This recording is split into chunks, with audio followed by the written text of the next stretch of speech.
US ನ ಕೊಲರಾಡೋದಲ್ಲಿ ಒಬ್ಬ ಹುಡುಗ ಇದ್ದ. ಅವನು ಎಷ್ಟು ಬುದ್ಧಿವಂತ ಆಗಿದ್ದ ಅಂದ್ರೆ ಅವನ IQ ಲೆವೆಲ್ ಆಲ್ಬರ್ಟ್ ಐನ್ಸ್ಟೀನ್ ಹಾಗೆ ಸ್ಟೀಫನ್ ಹಾಕಿಂಗ್ ಗಿಂತನೂ ಜಾಸ್ತಿ ಇತ್ತು. ಇನ್ನ ಇಷ್ಟು ಬುದ್ಧಿವಂತ ಆಗಿದ್ದ ಹುಡುಗ ಮಾಡಿದ ಕೆಲಸ ಕೇಳಿದ್ರೆ ನೀವು ನಿಜಕ್ಕೂ ದಂಗಾಗ್ತೀರ. ನೀವು ಹೈ ಸ್ಪೀಡ್ ಇಂಟರ್ನೆಟ್ಗಾಗಿ ತುಂಬಾ ಕಂಪ್ನಿಗಳನ್ನ ಟ್ರೈ ಮಾಡಿರ್ತೀರ. ಒಂದ್ ಏರಿಯಾದಲ್ಲಿ ಈ ಕಂಪ್ನಿ ಇದ್ರೆ ಇನ್ನೊಂದು ಏರಿಯಾದಲ್ಲಿ ಆ ಕಂಪ್ನಿ ಇರಲ್ಲ. ಆದ್ರೆ ಈ ಪ್ರಪಂಚದಲ್ಲೇ ಯಾವುದೇ ಮೂಲೆಯಲ್ಲಿದ್ರೂ ಹೈ ಸ್ಪೀಡ್ ಇಂಟರ್ನೆಟ್ನ ಹೇಗೆ ಪಡಿಬೋದು ಅನ್ನೋದನ್ನ ನಾನು ನಿಮ್ಗೆ ಹೇಳ್ತೀನಿ. ಹಾಗೆ ನೀವು ಹಾಲಿವುಡ್ನ ಅನ್ಸ್ಟಾಪಬಲ್ ಮೂವಿನ ನೋಡಿರಬಹುದು. ಅದರಲ್ಲಿ ಒಬ್ಬ ಟ್ರೈನ್ ಡ್ರೈವರ್ನ ಮಿಸ್ಟೇಕ್ ಇಂದ ಒಂದು ಟ್ರೈನು ತಾನೇ ಹೋಗ್ಬಿಡುತ್ತೆ. ಇನ್ನು ಮೂವಿಯಲ್ಲಿ ಆ ಟ್ರೈನ್ನ ನಿಲ್ಸೋದಕ್ಕೆ ಕಾರಲ್ಲಿ ಹೆಲಿಕಾಪ್ಟರ್ನಲ್ಲಿ ಕೂಡ ಹೋಗಿ ಆ ಟ್ರೈನ್ ನಿಲ್ಲಿಸ್ತಾರೆ. ಆದ್ರೆ ಈ ಘಟನೆ ನಿಜವಾಗ್ಲೂ ನಡೀತು. ಅದು ಬೇರೆ ಎಲ್ಲೂ ಅಲ್ಲ, ನಮ್ಮ ಭಾರತದಲ್ಲೇ. ಇನ್ನು ಟ್ರೈನ್ ಯಾವುದು, ಅದನ್ನ ಹೇಗೆ ನಿಲ್ಸಿದ್ರು ಅನ್ನೋದು ತುಂಬಾ ರೋಮಾಂಚಕ. ಇನ್ನು ಇಂಥ 15 ಫ್ಯಾಕ್ಟ್ಸ್ನ ನಾನು ನಿಮ್ಗೋಸ್ಕರ ತಂದಿದ್ದೀನಿ. ಫ್ಯಾಕ್ಟ್ ನಂಬರ್ 15, ನಿಮ್ಗೆ ಕುಂತಲ್ಲೇ ಕಾಲು ಅಲ್ಲಾಡ್ಸೋ ಅಭ್ಯಾಸ ಇದೆಯಾ? ಹಾಗಾದ್ರೆ ಹುಷಾರಾಗಿರಿ, ಯಾಕಂದ್ರೆ ಇದು ಒಂದು ಸಿಂಡ್ರೋಮ್ನ ಸಿಂಪ್ಟಮ್ ಆಗಿರ್ಬೋದು. ಈ ಅಭ್ಯಾಸ ಶುರುವಾಗೋಕೆ ಮುಖ್ಯ ಕಾರಣ ದೇಹದಲ್ಲಿ ಐರನ್ ಕಂಟೆಂಟ್ ಅಂದ್ರೆ ಕಬ್ಬಿಣಾಂಶ ಕಮ್ಮಿ ಆಗೋದು. ಇದರಿಂದ ನರಕ್ಕೆ ಕೂಡ ಸಮಸ್ಯೆ ಆಗೋದ್ರಿಂದ ಕಾಲು ಹೀಗೆ ಅಲ್ಲಾಡಿಸ್ಬೇಕು ಅಂತ ಅನ್ಸತ್ತಂತೆ. ಅಷ್ಟೇ ಅಲ್ಲ, ಇದರಿಂದ ರಾತ್ರಿಗಳು ಸರಿಯಾಗಿ ನಿದ್ದೆ ಕೂಡ ಬರೋದಿಲ್ಲ. ಹೌದು, ನನಗೆ ಈ ಸಮಸ್ಯೆ ಇದೆ ಅಂತ ನಿಮ್ಗೆ ಅನ್ಸ್ತಾ ಇದೆಯಾ? ಟೆನ್ಷನ್ ತಗೊಂಬೇಡಿ. ಇದನ್ನ ಹೇಗೆ ಕಡಿಮೆ ಮಾಡಬೇಕು ಅಂದ್ರೆ ಐರನ್ ಟ್ಯಾಬ್ಲೆಟ್ಸ್ಗಳನ್ನ ತಗೊಳ್ಳಿ. ಹಾಗೆ ಬಾಳೆಹಣ್ಣು, ಬಸಳೆ ಸೊಪ್ಪು, ಪಾಲಕ್ ಸೊಪ್ಪು, ಬೀಟ್ರೂಟ್ಗಳನ್ನ ಹೆಚ್ಚಾಗ್ತೀನಿ. ಇದರಿಂದ ನಿಮ್ಮ ಬಾಡಿಯಲ್ಲಿ ಕಬ್ಬಿಣಾಂಶ ಜಾಸ್ತಿಯಾಗಿ ಈ ಸಮಸ್ಯೆ ಕಮ್ಮಿ ಆಗುತ್ತೆ.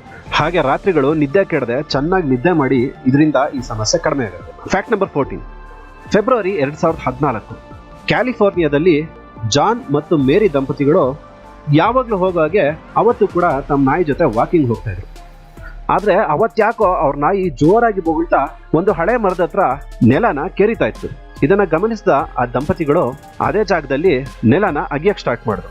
ಅಗಿಯುವಾಗ ಇವ್ರಿಗೆ ಒಳಗಿಂತ ಒಂದು ಕ್ಯಾನ್ ಹೊರಗೆ ಬಂತು.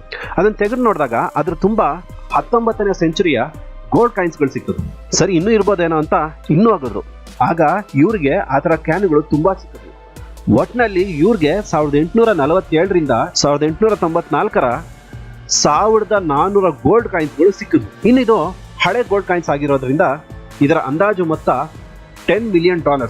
ಅಂದ್ರೆ ನಮ್ಮ ಭಾರತ ಲೆಕ್ಕದಲ್ಲಿ ನೋಡೋದಾದ್ರೆ ಸುಮಾರು 72 ಕೋಟಿ ಇವ್ರಿಗೆ ಸಿಕ್ತು. ಇದು ಇವ್ರ ಅದೃಷ್ಟನ ಅಥವಾ ಆ ನಾಯಿಯ ಪ್ರಾಮಾಣಿಕತೆನ? ನಿಮ್ಗೇನ್ ಅನ್ಸುತ್ತೆ? ಕಮೆಂಟ್ ಮಾಡಿ. ಫ್ಯಾಕ್ಟ್ ನಂಬರ್ 13, ನೀವು ಸೂಪರ್ ಹೀರೋಸ್ನ ತುಂಬಾ ಮೂವೀಸ್ಗಳನ್ನ ನೋಡಿರ್ತೀರ.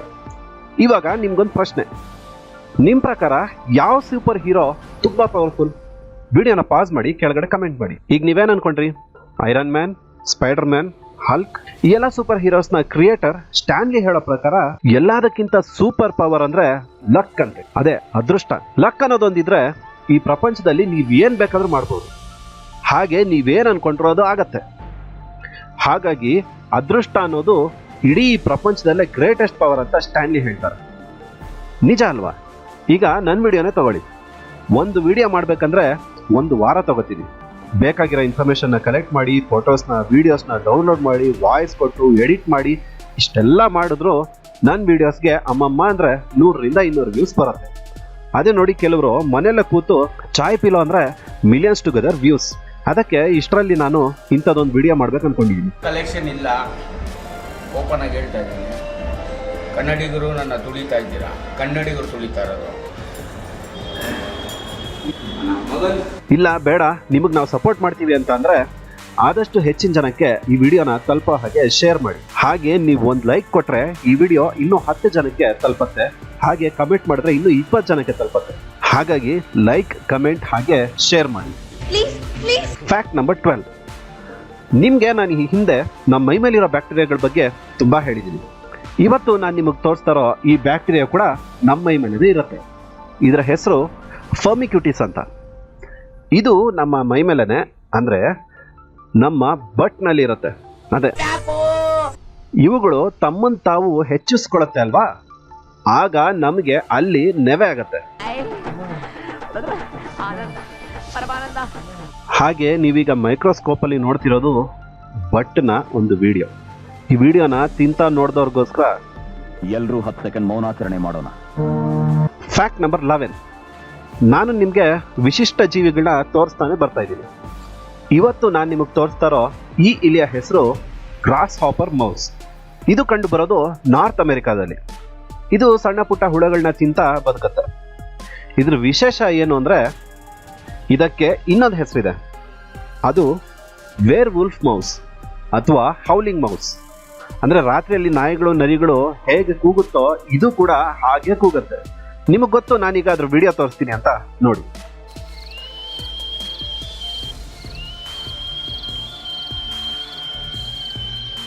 ಕ್ಯೂಟ್ ಆಗಿದೆ ಅಲ್ವಾ? ಆದ್ರೆ ನಮ್ಮನೆ ಹತ್ರ ಮಾತ್ರ ರಾತ್ರಿ ಹೊತ್ತಲ್ಲಿ ಹೀಗಿರುತ್ತೆ. Fact number 10. ನೀವು ಮ್ಯೂಸಿಕ್ ಲವರ್ಸ್ ಆಗಿದ್ರೆ ನಿಮಗೆ ಚೆನ್ನಾಗಿ ಗೊತ್ತಿರುತ್ತೆ. ಫಸ್ಟು ಹೆಡ್ಫೋನ್ಸ್ ಬಂತು, ಆಮೇಲೆ ಇಯರ್ಫೋನ್ಸು, ನಂತರ ವೈರ್ಡು, ವೈರ್ಲೆಸ್ಸು, ಬ್ಲೂಟೂತು, ಏರ್ಪಾಡ್ಸು ಅಂತ ಬರ್ತಾನೇ ಇದೆ. ಮುಂದೇನು? ಈಗ ಹೊಸ ಟೆಕ್ನಾಲಜಿ ಅಂದರೆ ಫೋನ್ ಕಂಡಕ್ಷನ್ ಹೆಡ್ಫೋನ್ಸ್. ಈ ಹೆಡ್ಫೋನ್ಸ್ನ ಕಿವಿಗಲ್ಲ, ಮೂಳೆಗೆ ಹಾಕೋದು. ಹೌದು, ಇದನ್ನ ಮೂಳೆಗೆ ಅಂದರೆ ಕೈ ಕಾಲಿಗೆ ಅಲ್ಲ, ತಲೆ ಬುರುಡೆಗೆ ಇದನ್ನ ಹಾಕೋಬೇಕು. ಇದರಿಂದ ಏನು ಉಪಯೋಗ ಅಂದರೆ, ಈಗ ನೋಡಿ, ತುಂಬಾ ಜನಕ್ಕೆ ಇಯರ್ಫೋನ್ಸ್ನ ಕಿವಿಗೆ ಹಾಕೊಂಡು ರೋಡಲ್ಲಿ ಹೋಗೋ ಅಭ್ಯಾಸ ಇರುತ್ತೆ. ಇದರಿಂದ ತುಂಬಾ ಆಕ್ಸಿಡೆಂಟ್ಗಳಾಗಿವೆ. ಅದನ್ನ ತಡೆಯೋದಕ್ಕೇನೆ ಇದು. ಈ ಹೆಡ್ಫೋನ್ಸ್ ಹಾಕೊಳ್ಳೋದ್ರಿಂದ ನಿಮಗೆ ಸಾಂಗ್ಸ್ ಕೂಡ ಕೇಳತ್ತೆ, ಹಾಗೆ ಕಿವಿ ಮುಚ್ಕೊಳ್ಳದೆ ಇರೋದ್ರಿಂದ ಹೊರಗಿನ ಶಬ್ದಗಳು ಕೂಡ ನಿಮ್ಗೆ ಕೇಳಿಸುತ್ತೆ. ಇನ್ನಿದು ಹೇಗೆ ವರ್ಕ್ ಆಗುತ್ತೆ ಅಂತ ಹೇಳಿದ್ರೆ, ಸೌಂಡ್ಸ್ ಕೇಳೋದು ವೈಬ್ರೇಷನ್ಸ್ ಇಂದ, ಅಂದ್ರೆ ಶಬ್ದ ತರಂಗಗಳಿಂದ. ನಾವು ಕೇಳೋ ಎಲ್ಲಾ ಸೌಂಡ್ಸ್ನು ನಮ್ಮ ಇಯರ್ ಡ್ರಮ್ಸ್ ಅಂದ್ರೆ ಕಿವಿ ತಮಟೆ ವೈಬ್ರೇಷನ್ಸ್ ಆಗಿ ಕನ್ವರ್ಟ್ ಮಾಡುತ್ತೆ. ಆ ವೈಬ್ರೇಷನ್ಸ್ ನಮ್ಮ ಇನ್ನರ್ ಇಯರ್ಸ್ಗೆ ಟ್ರಾನ್ಸ್ಫರ್ ಆಗಿ ಸೌಂಡ್ ನಮ್ಗೆ ಕೇಳಿಸೋದು. ಈಗ ಈ ಹೆಡ್ಫೋನ್ಸು ಸೌಂಡ್ ನ ಡೈರೆಕ್ಟ್ ಆಗಿ ವೈಬ್ರೇಷನ್ಸ್ ಮಾಡಿ ಆ ವೈಬ್ರೇಷನ್ಸ್ ನ ನಮ್ಮ ತಲೆಬುರುಡೆಯ ಮೂಳೆಗಳ ಸಹಾಯದಿಂದ ಇನ್ನರ್ ಇಯರ್ಸ್ಗೆ ಕಳಿಸುತ್ತೆ. ಆಗ ನಮಗೆ ಈಸಿಯಾಗಿ ಸಾಂಗ್ಸ್ ಕೇಳಿಸುತ್ತೆ. ಅಷ್ಟೇ ಅಲ್ಲ, ಹೊರಗಿನ ಎಲ್ಲಾ ಶಬ್ದಗಳು ಕೂಡ ಕೇಳ್ಬೋದು. ಇನ್ನಿದು ಯಾವಾಗ ಬರುತ್ತೆ ಅಂದ್ರ, ಇದು ಆಲ್ರೆಡಿ ಮಾರ್ಕೆಟ್ ಅಲ್ಲಿ ಇದೆ. ಅಮೆಝಾನ್, ಫ್ಲಿಪ್ಕಾರ್ಟ್ ನಂತ ಈ ಶಾಪಿಂಗ್ ವೆಬ್ಸೈಟ್ಗಳಲ್ಲಿ ನೀವು ಕೊಂಡ್ಕೋಬಹುದು. ಇನ್ನಿದ್ರ ಬೆಲೆ ಸುಮಾರು 10,000ದಿಂದ ಪ್ರಾರಂಭ ಆಗುತ್ತೆ. ಕಾನ್ಸೆಪ್ಟ್ ಇಷ್ಟ ಆದ್ರೆ ಟ್ರೈ ಮಾಡಿ. Fact number 9. US ನ ಕೊಲರಾಡೋದಲ್ಲಿ ಒಬ್ಬ ಹುಡುಗ ಇದ್ದ. ಅವನ ಹೆಸರು ಬ್ರೆಂಡನ್ ಬ್ರೆಮ್ಮರ್. ಈ ಬ್ರೆಂಡನ್ ಎಷ್ಟು ಬುದ್ಧಿವಂತ ಅಂದ್ರೆ, ಈ ಹುಡುಗ 18ನೇ ತಿಂಗಳಿಂದಾನೇ ಬುಕ್ಸ್ಗಳನ್ನ ಓದೋದನ್ನ ಪ್ರಾರಂಭ ಮಾಡೋದಂತೆ. ಹಾಗೆ 3 ವರ್ಷಕ್ಕೆ ಪಿಯಾನೋ ನುಡಿಸ್ತಿದ್ದ. ಅಷ್ಟೇ ಅಲ್ಲ, 10ನೇ ವರ್ಷಕ್ಕೇನೆ ಹೈಸ್ಕೂಲ್ ಕೂಡ ಮುಗಿಸಿದ್ದ. ಇನ್ನ ಹುಡುಗನ ಬುದ್ಧಿವಂತಿಕೆ ಪರೀಕ್ಷೆ ಮಾಡೋದಕ್ಕೆ IQ ಟೆಸ್ಟ್ ಮಾಡಿದ್ರು. ಅದರಲ್ಲಿ ಇವನ IQ 178 ಅಂತ ಪ್ರೂವ್ ಆಯ್ತು. ಇದು ಸಾಮಾನ್ಯ ಅಲ್ಲ, ತುಂಬಾನೇ ಜಾಸ್ತಿ. ಎಷ್ಟು ಅಂದ್ರೆ, ಆಲ್ಬರ್ಟ್ ಐನ್ಸ್ಟೈನ್ ಮತ್ತು ಸ್ಟೀಫನ್ ಹಾಕಿಂಗ್ಸ್ ಅವರ IQನೇ 160 ಇತ್ತು ಅಂದ್ರೆ ನೀವೇ ಊಹಿಸ್ಕೊಳ್ಳಿ. 11ನೇ ವರ್ಷಕ್ಕೆ ಈ ಹುಡುಗ ಕೊಲರಾಡೋ ಯೂನಿವರ್ಸಿಟಿಗೆ ಜಾಯಿನ್ ಆಗಿದ್ದ. ಇನ್ನ ಕೆಲವರ ಪ್ರಕಾರ ಈ ಹುಡುಗ ಅಲ್ಲಿದ್ದ ಎಲ್ಲಾ ಪುಸ್ತಕಗಳನ್ನು ಓದಿ ಮುಗಿಸ್ಬಿಟ್ಟಿದ್ದಂತೆ. 14ನೇ ವರ್ಷಕ್ಕೆ ಬ್ರೆಂಡನ್ಗೆ ಈ ಪ್ರಪಂಚದಲ್ಲಿ ಏನು ಚಾಲೆಂಜಸ್ಗಳಿಲ್ಲ, ಎಲ್ಲ ಬೋರಿಂಗ್ ಅನ್ಸ್ಬಿಡ್ತು. ಅದಕ್ಕೆ ಇದಕ್ಕಿಂತ ಹೆಚ್ಚಿನದನ್ನ ಸಾಧಿಸ್ತೀನಿ ಅಂತ ಈ ಹುಡುಗ ಸೂಸೈಡ್ ಮಾಡ್ಕೊಂಡಂತೆ. Fact number 8. ನಾವು ನಮ್ಮ ಜೀವನ ಶೈಲಿಯಲ್ಲಿ ದಿನಾಗ್ಲೂ ತುಂಬಾ ಮಿಸ್ಟೇಕ್ಸ್ಗಳನ್ನ ಮಾಡ್ತಿರ್ತೀವಿ. ಅದರಿಂದ ತುಂಬಾ ಕೆಟ್ಟ ಪರಿಣಾಮಗಳು ಆಗ್ತಿರುತ್ತೆ. ಅದನ್ನ ನನ್ನ ವಿಡಿಯೋಸ್ನಲ್ಲಿ ಒಂದೊಂದಾಗಿ ಹೇಳ್ತಾ ಹೋಗ್ತೀನಿ. ನಾನಿವತ್ತು ನಿಮ್ಗೆ ಹೇಳೋ ಮಿಸ್ಟೇಕ್ಸ್ ಏನಂದ್ರೆ, ಟ್ಯಾಬ್ಲೆಟ್ಸ್. ನಮಗೆ ಏನಾದರೂ ತಲೆನೋವಾಗಲಿ, ಜ್ವರ ಆಗಲಿ, ಇಲ್ಲ ಏನಾದರೂ ತೊಂದರೆ ಆದಾಗ ನಾವು ಡಾಕ್ಟರ್ಸ್ ಹತ್ರ ಡೈರೆಕ್ಟ್ ಆಗಿ ಹೋಗಲ್ಲ, ಮೆಡಿಕಲ್ ಶಾಪ್ಗೆ ಹೋಗಿ ಟ್ಯಾಬ್ಲೆಟ್ಸ್ನ ತಗೋತೀವಿ. ಇದೆಷ್ಟು ಅಪಾಯಕಾರಿ ಅಂದರೆ ನೋಡಿ, ನಮ್ಮ ಭಾರತದಲ್ಲಿ ವರ್ಷಕ್ಕೆ ರಾಂಗ್ ಟ್ಯಾಬ್ಲೆಟ್ಸ್ನಿಂದ 98,000 ಜನ ಸಾಯ್ತಾರಂತೆ. ಅದೇ ಪ್ರಪಂಚದ ಲೆಕ್ಕ ತಗೊಳ್ಳೋದಾದ್ರೆ 4 ಲಕ್ಷಕ್ಕಿಂತ ಜಾಸ್ತಿ. ಇದನ್ನು ಹೇಗೆ ತಡೆಯೋದು? ಟ್ಯಾಬ್ಲೆಟ್ಸ್ ತಗೊಳ್ಳಿ, ಆದರೆ ಟ್ಯಾಬ್ಲೆಟ್ಸ್ ಮೇಲೆ ಹೀಗೆ ರೆಡ್ ಲೈನ್ ಆಗಲಿ ಅಥವಾ RX ಅಂತ ಆಗಲಿ ಬರ್ದಿದ್ರೆ ಅದನ್ನ ವಿತೌಟ್ ಡಾಕ್ಟರ್ ಪ್ರಿಸ್ಕ್ರಿಪ್ಷನ್ಸ್ ತಗೋಬಾರ್ದು ಅಂತ ಅರ್ಥ. ಹಾಗಾಗಿ ಅಂತ ಟ್ಯಾಬ್ಲೆಟ್ಸ್ನ ಮಾತ್ರ ಡಾಕ್ಟರ್ಸ್ನ ಸಲಹೆ ಇಲ್ಲದೆ ತಗೋಬೇಡಿ. ಇನ್ನು ನಾನಿಷ್ಟು ಹೇಳಿದ್ರು ಕೆಲವರು ಮತ್ತೆ ಅದೇ ತಪ್ಪು ಮಾಡ್ತಾರೆ ಅಂತ ನನಗೆ ಗೊತ್ತು, ಏನು ಮಾಡೋಕ್ಕಾಗಲ್ಲ. Fact number 7. ನಾವು ಮಗುಗಳನ್ನ ನೋಡಿದಾಗ ತುಂಬಾ ಖುಷಿಯಾಗಿ ಫೀಲ್ ಆಗ್ತೀವಿ, ಏನೋ ಒಂದು ಸಂತೋಷ ನಮ್ಗಾಗತ್ತೆ. ಇದಕ್ಕೆ ಕಾರಣ ಅವುಗಳನ್ನ ನೋಡಿದಾಗ ನಮ್ಮ ಬ್ರೈನ್ ಅಲ್ಲಿ ಡೋಪಮೈನ್ ಮತ್ತೆ ಆಕ್ಸಿಟೋಸಿನ್ ಅನ್ನೋ ಒಂದು ಕೆಮಿಕಲ್ ರಿಲೀಸ್ ಆಗೋದು. ಇದು ನ್ಯೂರಾನ್ಸ್ ನ ಮಧ್ಯೆ ಮೆಸೆಂಜರ್ ತರ ವರ್ಕ್ ಆಗುತ್ತೆ. ಅಷ್ಟೇ ಅಲ್ಲ, ನಮ್ಗೆ ನಾಯಿ ಮರಿಗಳನ್ನ ನೋಡಿದ್ರು ಇದೇ ಫೀಲ್ ಆಗತ್ತೆ. ಇದ್ರ ಬಗ್ಗೆ ಇನ್ನೊಂದು ಬೋನಸ್ ಫ್ಯಾಕ್ಟ್ ಹೇಳ್ತೀನಿ. ಅದೇನು ಅಂದ್ರೆ, ನಮ್ಗಷ್ಟೇ ಅಲ್ಲ, ಆನೆಗಳಿಗೂ ನಮ್ಮನ್ನ ನೋಡಿದಾಗ ಇದೇ ಫೀಲ್ ಆಗತ್ತಂತೆ. ಅಂದ್ರೆ ಆನೆಗಳಿಗೆ ಮನುಷ್ಯನ ನೋಡಿದಾಗ ಕೂಡ ಈ ತರ ಮಗುನೋ ಅಥವಾ ನಾಯಿ ಮರಿನೋ ನೋಡಿದಾಗೆ ಖುಷಿ ಆಗತ್ತಂತೆ. ಅದಕ್ಕೆ ಅವು ನಮ್ ಜೊತೆ ಖುಷಿಯಿಂದ ರಿಯಾಕ್ಟ್ ಮಾಡ್ತವೆ. ಆದ್ರೆ ಅವುಗಳನ್ನ ಕೆಲವರು ಈ ತರ ಯೂಸ್ ಮಾಡ್ಕೊಂತಾರೆ. Fact number 6. ಗೊರಕೆ ಸೌಂಡ್ಗೆ ಹೆಂಡತಿ ಗಂಡನಿಗೆ ಡಿವೋರ್ಸ್ ಕೊಟ್ಟಿರೋದನ್ನ ಕೇಳಿದ್ದೀರಾ? ಒಬ್ರು ಗೊರಕೆ ಸೌಂಡ್ ಎಷ್ಟಿರ್ಬೋದು? ಹೆಚ್ಚಂದ್ರೆ ಪಕ್ಕದಲ್ಲಿರೋ ಹೆಂಡತಿನ ಡಿಸ್ಟರ್ಬ್ ಮಾಡಿರ್ಬೋದು, ಇಲ್ಲ ತುಂಬಾ ಜೋರಾಗಿ ಗೊರಕೆ ಹೊಡಿತಾರೆ ಅಂದ್ರೆ ಆ ಮನೇಲಿರೋರ್ನ ಡಿಸ್ಟರ್ಬ್ ಮಾಡಿರ್ಬೋದು. ಆದ್ರೆ ಇಲ್ಲೊಬ್ಬರ ಗೊರಕೆ ಇಡೀ ಊರಿಗೆ ಕೇಳ್ತಿದೆ, ಇಡೀ ಊರನ್ನೇ ಡಿಸ್ಟರ್ಬ್ ಮಾಡಿದೆ. ಹೌದು, ಅದ್ರದ್ದು ವಿಡಿಯೋ ತೋರಿಸ್ತೀನಿ ನೋಡಿ.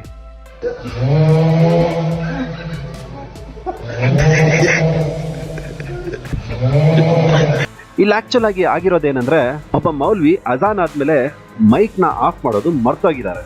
ಮರ್ತು ಅಲ್ಲೇ ನಿದ್ದೆ ಮಾಡ್ಬಿಟ್ಟಿದ್ದಾರೆ. ಆಗ ಅವರ ಗೊರಕೆ ಇಡೀ ಊರಿಗೆ ಕೇಳಿಸಿದೆ. ಅದನ್ನ ಕೆಲವರು ಹೀಗೆ ವಿಡಿಯೋ ಮಾಡಿದ್ದಾರೆ.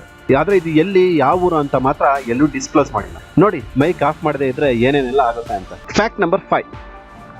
1915ರಲ್ಲಿ ಎಸ್.ಸಿ. ಡನ್ಬಾರ್ ಅನ್ನೋ ಒಬ್ಬ 30 ವರ್ಷದ ಮಹಿಳೆ ಸತ್ತದ್ರು. ಆದ್ರೆ ಅವ್ರಿಗೆ ಒಬ್ರು ತಂಗಿದ್ರಂತೆ. ಅಲ್ಲಿನ ಜನ ಆ ತಂಗಿಗೋಸ್ಕರ ತುಂಬಾ ವೇಟ್ ಮಾಡಿದ್ರು. ವೇಟ್ ಮಾಡಿ ತಂಗಿ ಬರ್ಲಿಲ್ಲ ಅಂತ ಹೇಳಿ ಕೊನೆಗೆ ಅವರನ್ನ ಸಮಾಧಿ ಮಾಡ್ಬಿಟ್ರು. ಸ್ವಲ್ಪ ಹೊತ್ತಾದ್ಮೇಲೆ ಎಲ್ಲ ಮುಗೀತು ಅಂತ ಎಲ್ರು ಹೋಗೋ ಸಮಯದಲ್ಲಿ ತಂಗಿ ಹತ್ಕೊಂಡು ಓಡಿ ಬಂದು ಹತ್ಕೊಂಡು ಗೋಳಾಡಿದ್ಲಂತೆ. ಇಲ್ಲ, ನಾನು ನಮ್ಮ ಅಕ್ಕನ ಮುಖ ನೋಡ್ಲೇಬೇಕು ಅಂತ ಹಠ ಹಿಡಿದ್ಲು. ಎಲ್ಲರೂ ಇಲ್ಲ, ಅದು ಒಳ್ಳೇದಲ್ಲ ಅಂತ ಹೇಳಿದ್ರು. ತಂಗಿ ಮಾತ್ರ ಅವ್ರ ಮಾತು ಕೇಳಲಿಲ್ಲ. ನಾನು ನಮ್ಮ ಅಕ್ಕನ ಮುಖ ನೋಡ್ಲೇಬೇಕು ಅಂತ ಹಠ ಹಿಡಿದ್ರು. ಕೊನೆಗೆ ಏನು ಮಾಡೋಕ್ಕಾಗದೆ ಅಲ್ಲಿರೋ ಜನ ಎಲ್ಲ ಮತ್ತೆ ಸಮಾಧಿ ಆಗದು ಆ ಶವದ ಪೆಟ್ಟಿಗೆನ ಹೊರಗೆ ತೆಗೆದ್ರು. ಪೆಟ್ಟಿಗೆ ಓಪನ್ ಆದ ತಕ್ಷಣ ಪೆಟ್ಟಿಗೆಯಲ್ಲಿದ್ದ ಈ ಮಹಿಳೆ ಎದ್ದು ಕೂತು ತಂಗಿನ ನೋಡಿ ನಕ್ಕಳು. ಇದನ್ನ ನೋಡಿ ಎಲ್ಲಾರ್ಗೂ ಆಶ್ಚರ್ಯ ಆಯ್ತು. ಕೆಲವರು ಭಯ ಪಟ್ರು, ಕೆಲವರು ಖುಷಿ ಪಟ್ರು. ನಂತರ ಗೊತ್ತಾಗಿದ್ದೇನು ಅಂದ್ರೆ, ಎಸ್.ಸಿ. ಸತ್ತಿರ್ಲಿಲ್ಲ, ಸ್ಟ್ರೋಕ್ ಆಗಿತ್ತು ಅಷ್ಟೇ. ಆದ್ರೆ ಅದನ್ನ ತಪ್ಪಾಗಿ ಅರ್ಥ ಮಾಡ್ಕೊಂಡು ಎಲ್ರು ಇವ್ರನ್ನ ಸಮಾಧಿ ಮಾಡ್ಬಿಟ್ರು. ನಂತರ ಎಸ್.ಸಿ. ಇನ್ನೂ 47 ವರ್ಷ ಬದುಕಿದ್ರು. ನೋಡಿ, ಒಂದೊಂದ್ಸಲ ಲೇಟ್ ಆಗೋದ್ರಿಂದ ಕೂಡ ಒಳ್ಳೇದಾಗತ್ತೆ. Fact number 3. ಕ್ಯಾಪ್ಟನ್ ಅಮೆರಿಕಾ ಮೂವಿನ ನೀವು ನೋಡಿರಬಹುದು. ಅದರಲ್ಲಿ ಕ್ಯಾಪ್ಟನ್ ಅಮೆರಿಕಾ 70 ವರ್ಷ ಐಸಲ್ಲಿದ್ದು ಎದ್ದು ಬರ್ತಾನೆ. ಬಂದು ಪ್ರಪಂಚ ಚೇಂಜ್ ಆಗಿರೋದು ನೋಡಿ ತುಂಬಾ ಆಶ್ಚರ್ಯ ಪಡ್ತಾನೆ. ಇದು ಆ ಸೀನ್.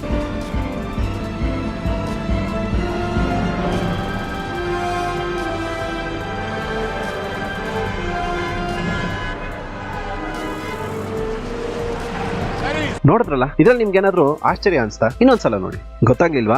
ಈಗ ಹೇಳ್ತೀನಿ ನೋಡಿ. ಈ ಸೀನಲ್ಲಿ ಹೀರೋನ ಬಲಗಡೆ ಕೊರೋನಾ ಬೀರಿದೆ, ಎಡಗಡೆಗೆ ವೈರಸ್ ಇದೆ. ಈ ಮೂವಿನ ತೆಗೆದಿದ್ದು 2011ರಲ್ಲಿ. ಸ್ಟ್ರೇಂಜ್ ಕೋಇನ್ಸಿಡೆನ್ಸ್ ಅಲ್ವಾ? ಇನ್ನು ಡ್ರೈವರ್ ಇಲ್ಲದೆ 13 ಕಿಲೋಮೀಟರ್ಗಳು ಹೋದಂತ ಟ್ರೈನ್ ನ ಕತೆ ನೋಡಕ್ಕೂ ಮುಂಚೆ ನನ್ನ ಕಡೆಯಿಂದ ಒಂದು ಸ್ಮಾಲ್ ರಿಕ್ವೆಸ್ಟ್. ನಿಮ್ಗೆ ಈ ವಿಡಿಯೋ ಇಷ್ಟ ಆಗಿದ್ರೆ ಇದಕ್ಕೊಂದು ಲೈಕ್ ಕೊಡಿ. ಇದರಿಂದ ಈ ವಿಡಿಯೋ ಇನ್ನೂ ಹೆಚ್ಚಿನ ಜನಕ್ಕೆ ತಲುಪೋದಕ್ಕೆ ಸಹಾಯ ಆಗುತ್ತೆ. ಹಾಗೆ ಕಮೆಂಟ್ ಮಾಡಿ, ಶೇರ್ ಮಾಡಿ. ನೀವಿನ್ನೂ ನನ್ನ ಚಾನೆಲ್ನ ಸಬ್ಸ್ಕ್ರೈಬ್ ಮಾಡಿಲ್ಲ ಅಂದ್ರೆ ಈಗಲೇ ಸಬ್ಸ್ಕ್ರೈಬ್ ಮಾಡ್ಕೊಳ್ಳಿ. ಹಾಗೆ ಪಕ್ಕದಲ್ಲಿ ಕಾಣ್ತಿರೋ ಬೆಲ್ ಐಕಾನ್ ಕೂಡ ಕ್ಲಿಕ್ ಮಾಡಿ ನೋಟಿಫಿಕೇಶನ್ ಪಡ್ಕೊಳ್ಳಿ. Fact number 1. ಅದು ನವೆಂಬರ್ 8, 2017. ಬುಧವಾರ ಮಧ್ಯಾಹ್ನ 3 ಗಂಟೆಗೆ ಚೆನ್ನೈ ಟು ಮುಂಬೈ ಟ್ರೈನು ಕಲಬುರಗಿಯ ವಾಡಿ ಜಂಕ್ಷನ್ಗೆ ಬಂತು. ಆಗ ಟ್ರೈನ್ಗೆ ಇದ್ದ ಎಲೆಕ್ಟ್ರಿಕಲ್ ಇಂಜಿನ್ನ ಬಿಡಿಸಿ ಡೀಸೆಲ್ ಇಂಜಿನ್ನ ಅಟ್ಯಾಚ್ ಮಾಡಿದ್ರು. ಮತ್ತೆ ಟ್ರೈನು ಅಲ್ಲಿಂದ ಮುಂಬೈ ಕಡೆಗೆ ಹೋಯ್ತು. ಆದ್ರೆ ಇಲ್ಲಿದ್ದ ಎಲೆಕ್ಟ್ರಿಕಲ್ ಇಂಜಿನ್ನ ಯಾರೂ ಗಮನಿಸ್ಲಿಲ್ಲ. ಏನಾಯ್ತೋ ಗೊತ್ತಿಲ್ಲ, ಇದ್ದಕ್ಕಿದ್ದ ಹಾಗೆ ಆ ಇಂಜಿನ್ ಯಾರ ಸಹಾಯನೂ ಇಲ್ಲದೆ ಚಲಿಸೋದಕ್ಕೆ ಪ್ರಾರಂಭ ಆಯಿತು. ಅದನ್ನ ನೋಡಿ ಎಷ್ಟೋ ಜನ ಆ ಇಂಜಿನ್ನ ಹತ್ತೋದಕ್ಕೆ ಪ್ರಯತ್ನ ಪಟ್ಟರು. ಆದ್ರೆ ಆ ಇಂಜಿನ್ ಆಗಾಗ್ಲೇ ಫಾಸ್ಟ್ ಆಗಿ ಚಲಿಸೋದಕ್ಕೆ ಪ್ರಾರಂಭ ಆಗೋಗಿತ್ತು. ಸರಿ, ಎಷ್ಟೋ ಪ್ರಯತ್ನ ಪಟ್ಟರು ಯಾರು ಅದನ್ನ ಹತ್ತಕ್ಕಾಗ್ಲಿಲ್ಲ. ಆಗ ಅಲ್ಲಿದ್ದ ರೈಲ್ವೆ ಎಂಪ್ಲಾಯಿ ಒಬ್ರು ಹೀರೋ ತರ ಒಂದು ಮೋಟಾರ್ ಬೈಕ್ ಹತ್ತಿ ಆ ಇಂಜಿನ್ನ ಚೇಸ್ ಮಾಡಿದ್ರು. ಅದು ಎಷ್ಟು 13 ಕಿಲೋಮೀಟರ್ಗಳ ತನಕ ಅವರು ಬೈಕಲ್ಲೇ ಆ ಇಂಜಿನ್ನ ಚೇಸ್ ಮಾಡಿದ್ರಂತೆ. ಕೊನೆಗೂ ಮಧ್ಯದಲ್ಲಿ ಬಂದಂತ ಎಲ್ಲಾ ಅಡ್ಡಿಗಳನ್ನ ದಾಟಿ ಇವರು ಆ ಇಂಜಿನ್ನ ಹತ್ತಿ ಕೊನೆಗೆ ನಲ್ವಾರ್ ಅನ್ನೋ ಸ್ಟೇಷನ್ ಹತ್ರ ಅದನ್ನ ನಿಲ್ಸಿದ್ರು. ಪ್ರತ್ಯಕ್ಷದರ್ಶಿಗಳ ಪ್ರಕಾರ ಇದು ಯಾವ ಹಾಲಿವುಡ್ ಆಕ್ಷನ್ ಮೂವಿಗೂ ಕಮ್ಮಿ ಇರ್ಲಿಲ್ವಂತೆ. ಇದು ಫ್ರೆಂಡ್ಸ್ 15 ಅಮೇಸಿಂಗ್ ಫ್ಯಾಕ್ಟ್ಸ್. ಈ 15ರಲ್ಲಿ ನಿಮ್ಗೆ ಯಾವ ಫ್ಯಾಕ್ಟ್ ತುಂಬಾ ಇಷ್ಟ ಆಯ್ತು ಅಂತ ಕೆಳಗಡೆ ಕಮೆಂಟ್ ಸೆಕ್ಷನ್ ಅಲ್ಲಿ ಕಮೆಂಟ್ ಮಾಡಿ. ಹಾಗೆ ಈ ವಿಡಿಯೋನ ನಿಮ್ಮ ಸ್ನೇಹಿತರಿಗೆ ಶೇರ್ ಮಾಡ್ತೀರಾ ಅಂತ ಆಶಿಸ್ತಾ ಈ ವಿಡಿಯೋನ ಇಲ್ಲಿಗೆ ಮುಗಿಸ್ತಾ ಇದ್ದೀನಿ. ನಾನು ಮತ್ತೆ ನಿಮಗೆ ಸಿಗ್ತೀನಿ ಮುಂದಿನ ವಿಡಿಯೋದಲ್ಲಿ ಇನ್ನಷ್ಟು ಹೊಸ ವಿಷಯಗಳೊಂದಿಗೆ. ಅಲ್ಲಿ ತನಕ ನಗಿಸ್ತಾ ಇರಿ, ಆರಾಮಾಗಿರಿ. ನಮ್ಮ ಚಾನೆಲ್ನ ಸಬ್ಸ್ಕ್ರೈಬ್ ಮಾಡೋದು ಮಾತ್ರ ಮರಿಬೇಡಿ.